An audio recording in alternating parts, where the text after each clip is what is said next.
السلام عليكم ورحمة الله وبركاته. الحمد لله. الحمد لله الذي نحمده ونستعينه ونستغفره ونؤمن به ونتوكل عليه أما بعد.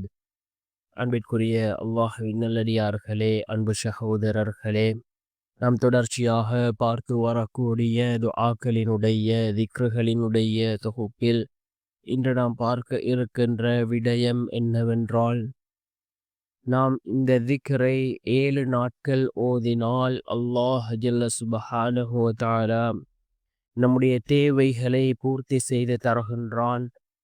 நாம் யகீனோடு இஹ்லாஸோடு இந்த திக்ரை 7 நாட்கள் ஓதி முடித்தால் அல்லாஹ் நம்முடைய எல்லா காரியங்களையும் சீராக்குகின்றான். அப்படிப்பட்ட மிகச்சிறந்த ஒரு திக்ரை தான் நாம் இன்றைய வீடியோவில் பார்க்க இருக்கின்றோம். அன்பார்ந்தவர்களே, அல்லாஹ்வின் நல்லடியார்களே, அதிகமானோர் நம்முடைய சேனலை சப்ஸ்கிரைப் செய்யாமல் பார்த்து கொண்டிருக்கின்றீர்கள். நீங்கள் சப்ஸ்கிரைப் செய்து லைக் இடுவதன் மூலமாக நமது சேனலில் உள்ள வீடியோக்கள் இன்னும் பல சகோதரர்களுக்கு கொண்டு போய் சேர்க்கப்படும். அவர்கள் அதனை பார்த்து பயனடைந்தால் அதற்குரிய கூலியை அல்லாஹ் உங்களுக்கும் வழங்குவான். அன்பார்ந்தவர்களே, அல்லாஹ்வின் நல்லடியார்களே, நாம் இந்த திக்ரை எவ்வாறு ஓத வேண்டும் என்றால், 12,000 தடவைகள் நாம் இந்த திக்ரை ஓத வேண்டும். எவ்வாறென்றால், வுலு செய்துவிட்டு நாம் கிப்லாவை முன்னோக்கியவர்களாக இதனை ஓத வேண்டும். இவ்வாறு ஓதக்கூடிய சந்தர்ப்பத்தில் நிச்சயமாக அல்லாஹ் ஜல்ல சுப்ஹானஹு வ தஆலா நம்முடைய தேவைகளை பூர்த்தி செய்து தருவான். 7 நாட்கள் நாம் இந்த திக்ரை ஓத வேண்டும். 12,000 தடவைகள் மொத்தமாக ஓத வேண்டும். ஒரே நாளில் ஓத முடியும் என்றால் ஒரே நாளில் ஓதலாம். அல்லது 7 நாட்கள் நாம் வுடு செய்துவிட்டு கிப்லாவை முன்னோக்கியவர்களாக இந்த 7 நாட்களும் சேர்த்து 12,000 தடவை நாம் இந்த திக்ரை ஓத வேண்டும்.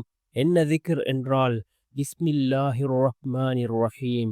நாம் எந்த காரியத்தை செய்வதாக இருந்தாலும் நாம் பிஸ்மில் சொல்லி அந்த காரியத்தை ஆரம்பித்தால் நிச்சயமாக அந்த காரியத்திலே அல்லாஹ் வெற்றியை தருவான். இந்த பிஸ்மில்லாஹிர் ரஹ்மானிர் ரஹீம் என்ற இந்த திக்ரை நாம் 12,000 தடவைகள் ஓத வேண்டும். அதாவது கிப்லாவை முன்னோக்கியவர்களாக வுலு செய்துவிட்டு ஓதினால் நம்முடைய தேவைகள் நிறைவேற வேண்டும், நம்முடைய நோக்கங்கள் நிறைவேற வேண்டும் என்று அந்த எண்ணத்திலே நாம் இதனை ஓத வேண்டும். நிச்சயமாக அல்லாஹ் நம்முடைய தேவைகளை பூர்த்தி செய்து தருவான்.